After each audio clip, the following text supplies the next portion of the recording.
une solution à base des excréments, des déjections des animaux et qu'il faut asperger régulièrement sur les plants.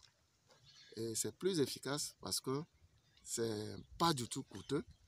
Et pourquoi cela?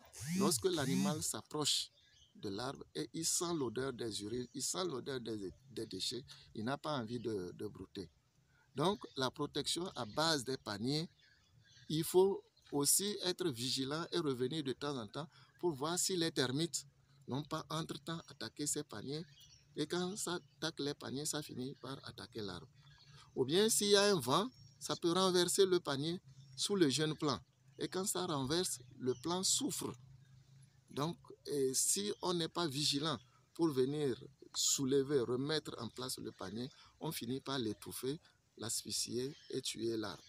C'est pour cela que j'ai beaucoup mis l'accent sur la protection naturelle, la protection biologique, qui est très efficace, qui a fait ses preuves dans le secteur de Pengal, où nous avons fait de vastes campagnes de reboisement. Je salue l'initiative de MAPTO, qui est une association sœur, qui a eu l'idée de mettre en place un projet pareil.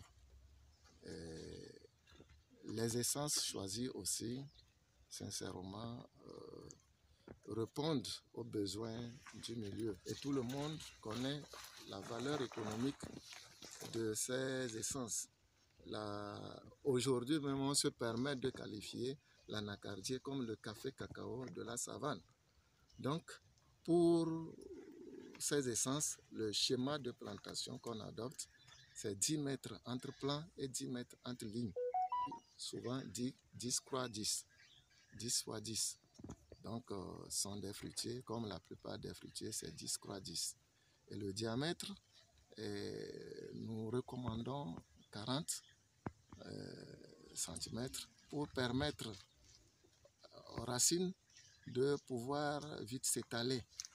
Et pour une croissance rapide, il est recommandé de mettre un peu de fumure organique dans le trou avant de planter l'arbre.